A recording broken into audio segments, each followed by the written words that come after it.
2 साल के लंबे इंतजार के बाद यानी कि कोरोना काल खत्म होने के बाद अब जाकर पहली बार अमरनाथ यात्रा की जब शुरुआत हुई तो देखिए श्रद्धालुओं का जमावड़ा यहां पर लग चुका है। इस वक्त मौजूद हैं हम पंथा चौक में। यहां पर बेस कैंप लगाए गए हैं, यात्रियों के रुकने की सुविधा यहां पर की गई और हर बार की तरह यहां पर एक बार फिर से लंगर की भी व्यवस्था है। कुछ लोग हमारे साथ मौजूद हैं जो अलग अलग जगहों से आए हैं, ये पंजाब से आए हुए हैं। इनसे बातचीत करते हैं और जानते हैं कि फिलहाल 2 साल बाद लंबे इंतजार के बाद जब ये यहाँ पर पहुंचे हैं इनका क्या कुछ अनुभव कह रहा है इस बार।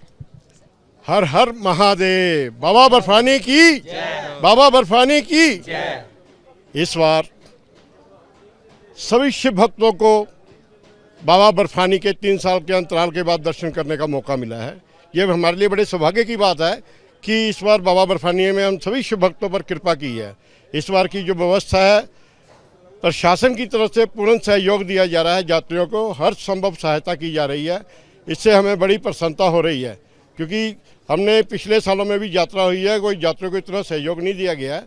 इस बार तो खाने की व्यवस्था, रहने की व्यवस्था और यात्रा के पंजीकरण की व्यवस्था बड़े अच्छे तरीके से चल रहा है जहाँ पर सिस्टम। इस बात के हम प्रशासन का बहुत आभार व्यक्त करते हैं।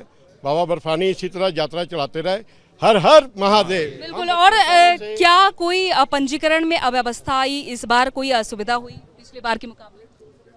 जी नहीं, इस बार कोई व्यवस्था ऐसा कोई दिखने को नहीं मिला है। वेरी इजी है। और हम 32 सालों से फगवाड़ा से श्री शिव सेवा संघ के नेतृत्व में जत्था लेकर आ रहे हैं। तो इस बार तो हमें इतना ही आनंद आ रहा है कि बाबा कृपा की है, बाबा ने इतनी बड़ी कृपा की है कि हमें यहाँ पर दर्शन करने का बड़ा आसानी से मौका मिल रहा है। नहीं तो पिछले साल में जो 2-3 साल पहले हमें पंजीकरण में बड़ा परेशानी आती थी। इस बार हमें ऐसी कोई परेशानी नहीं है। और यहाँ का जो लंगर प्रशासन भी है, लंगर भी वाले हैं, वो भी हमें पूर्ण सहयोग दे रहे हैं। हम सभी का, लंगर वालों का, जे.एंड के प्रशासन का, सरकार, भारत सरकार का हम तहे दिल से धन्यवाद करते हैं कि जो इस बार यात्रियों की यहाँ पर इस बार यात्रियों का पूरा ख्याल रखा जा रहा है। जैसा कि इन लोगों ने बताया कि 2 साल बाद लंबा इंतजार करने के बाद जरूर उन्हें आना पड़ा और इस बार कोई असुविधा नहीं हो रही है। सभी यहाँ पर व्यवस्थाएं दुरुस्त नजर आ रही है। हमेशा की तरह इस बार भी पंथा चौक पर तमाम तरह के पूरे इंतजाम किए गए हैं। जैसा कि आप देख पा रहे हैं यहाँ पर तस्वीरों में, ये सेवादार हैं जो निःशुल्क सेवा देते हैं, सबसे बड़ी बात। और यहाँ पे खाने पीने के खास बंदोबस्त किए जाते हैं।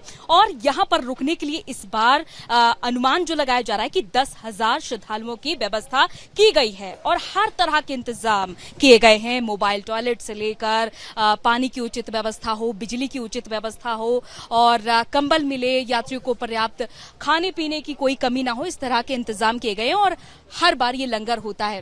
इसके लिए हमारे साथ बातचीत करने के लिए दिनेश जी मौजूद हैं जो आगे की बात बताएंगे कि यहाँ पर वो किस किस तरह के इंतजाम की जिम्मेदारी संभाल रहे हैं। ये हमारी श्री अमरनाथ लंगर सेवा समिति है, रायसिंह नगर, जिला श्री गंगानगर, राजस्थान से। हमारे जो जिम्मेदारी है यहाँ प्रशासन द्वारा दी गई है, लंगर की है, कंबल बांटने की, ये व्यवस्था प्रशासन द्वारा हमें सौंपी गई है। जितने भी यात्री यहाँ स्टे करेंगे और अब की बार जो टारगेट दिया गया है वो हमें 4 से 5 हज़ार यात्री रोजाना का दिया गया है, जिनके रहने की और खाने की व्यवस्था हमारी होगी। और बाकी जो व्यवस्था की है प्रशासन ने, शेड की है, बिजली की है, पानी की है और भी जो इंतजामात हैं वो प्रशासन द्वारा किए गए हैं। और बाकी सिक्योरिटी का हर तरफ से पूरा इंतजाम है। जो पहले के इंतजाम से अब की बार 10 गुना हमें ज़्यादा महसूस हो रहा है क्योंकि अब की बार यात्रा भी बड़े स्तर पर होगी। यात्री अब की बार 7 से 8 लाख आने का अनुमान है। बिल्कुल। और सर, आप यहाँ पर कब से आ गए थे, कब से अपनी तैयारियां करनी शुरू कर दी? क्योंकि बड़ी जिम्मेदारी होती है हजारों लाखों श्रद्धालुओं के खाने पीने का बंदोबस्त करना, उनके कंबल, उनके रहने का बंदोबस्त करना बड़ी जिम्मेदारी होती है। तो कब से आपने यहाँ पर तैयारी करनी शुरू कर दी? वैसे तो हम यहाँ पहुँचे हैं 26 जून को, लेकिन जो तैयारी हमारी शुरू हो जाती है वो 1 मार्च से हो जाती है। और ये तैयारी हमारी 1 मार्च से शुरू होकर और 12 अगस्त को समापन होगा। 11 को यहाँ यात्रा समापन होगी। हम 12 अगस्त को यहाँ से ये सामान समेटेंगे। और कितना खर्चा आ जाता है, क्योंकि हजारों की संख्या में श्रद्धालु यहाँ पर आते हैं और उनका खाने पीने का खर्च, कंबल का खर्च? देखो जी, खर्चा तो इसका कोई अनुमान नहीं हो सकता। जो देने वाला भोले बाबा है और देने वाली ये श्रद्धालु हैं, इन्हीं का है, इन्हीं पे खर्च हो रहा है। इसका कोई अनुमान नहीं मैं बता पाऊंगा आपको। निशुल्क सेवा के लिए आपको कहाँ से जितना भी धन उपार्जित होता है, कैसे आपको मदद मिल पाती है, क्योंकि एक बड़ी जिम्मेदारी है ये तो। ये सब जनता का सहयोग मिलता है जी, जनता का सहयोग। बिल्कुल जनता का सहयोग है, उन्हीं के सहयोग से ये लंगर लगता है और उन्हीं के लिए लंगर है जी। और यहाँ जो सेवादार हैं वो भी निःशुल्क हैं, कोई पेड लेबर नहीं है। तो आपने देखा कि यहाँ पर सारी की सारी सेवा निःशुल्क होती है, जितना भी खर्च आता है ये आपसी सहयोग माना जा सकता है। जनता का सहयोग आपने सुना, और जितने भी लोग यहाँ पर मौजूद हैं अपनी सेवा देने के लिए हमेशा तत्पर रहते हैं, चाहे वो पानी की उचित व्यवस्था हो, चाहे वो खाने पीने की उचित व्यवस्था हो, कोई भी शुल्क नहीं है। यहाँ पर श्रद्धालु आते हैं और आराम से रुकते हैं। एक कर हम आपको यहाँ की व्यवस्थाओं से रूबरू करवा रहे हैं। पंथा चौक में बेस कैंप लगाए गए हैं। यहाँ पर देखिए शेड्स लगाए गए हैं, 3 शेड्स है ये यहाँ पर, और यहाँ पर इन श्रद्धालुओं की रुकने की व्यवस्था की गई है। यहाँ पर महिलाएं भी हैं, पुरुष भी हैं, सभी यहाँ पर आस्था में डूबे हुए हैं और बम बम भोले के जयकारे लगा रहे हैं। सबसे बड़ी बात यहाँ पर इस बार खास तौर पर इलेक्ट्रिसिटी की खास व्यवस्था है, जो कि प्रशासन इस बात की जिम्मेदारी संभाल रहा है। यहाँ पर फैन, लाइट्स की व्यवस्था की गई है, और अगर ठंड हुई तो कंबल की व्यवस्था भी की जाएगी, लेकिन उसके लिए सेवा समिति बनी हुई है। और कुल मिलाकर 2 सेवा समिति हैं इस वक्त पंथा चौक में, जो पूरी व्यवस्थाओं को देख रही हैं, खाने पीने का बंदोबस्त और रहने का बंदोबस्त। तो हम जरा इन श्रद्धालुओं से बातचीत करते हैं और जानते हैं कि इनका क्या कहना है इस बार की व्यवस्थाओं को लेकर, क्योंकि 2 साल बाद लंबा इंतजार करने के बाद आखिरकार इन्हें आने का दोबारा से मौका मिला है। कुछ लोग ऐसे भी हैं जो पहली बार अमरनाथ यात्रा में शामिल हो रहे हैं, और कुछ लोग दोबारा आ रहे हैं। मैम, आप क्या कहेंगी, इस बार कैसा लग रहा है आपको? बहुत अच्छा लग रहा है मुझे। कितनी बार आप यात्रा कर चुकी हैं? बार आए अभी पहली हम। बार आए? हाँ तो पहला एक्सपीरियंस है आपका? हाँ, पहला एक्सपीरियंस। आने जाने में कोई परेशानी? नहीं, कोई परेशानी नहीं है। रजिस्ट्रेशन में कोई परेशानी? नहीं, कोई परेशानी नहीं। कोई ऐसा है जो यहाँ पर दूसरी बार यात्रा करने आया हुआ है? आइए आप। भाई आ चुके हैं।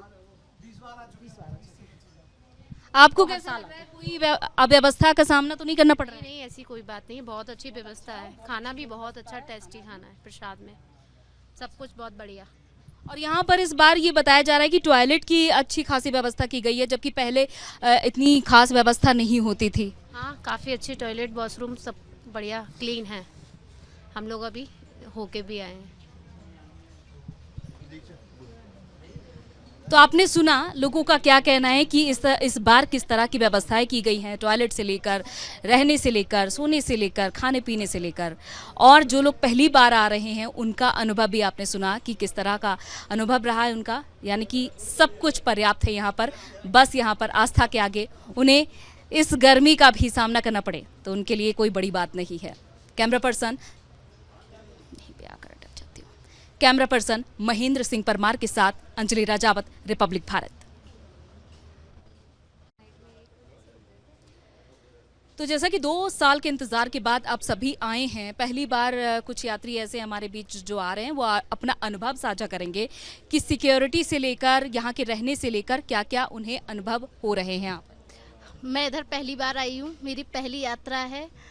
यहाँ बहुत अच्छी सुविधाएं हैं। जम्मू स्टेशन आए उसके बाद हमें गवर्नमेंट की सारी फैसिलिटी मिली। उसके बाद हमने अपनी पर्सनल प्राइवेट बस करके इधर आए हुए।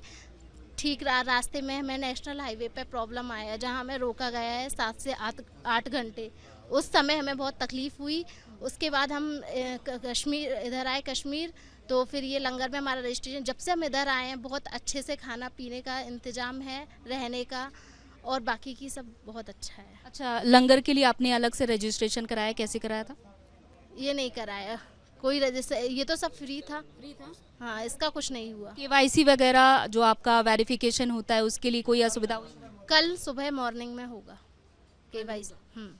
और आपका ये जत्था कब रवाना होगा यात्रा की? तारीख को परसों रवाना होगा। जी, जब तक हम इधर ही रुकेंगे।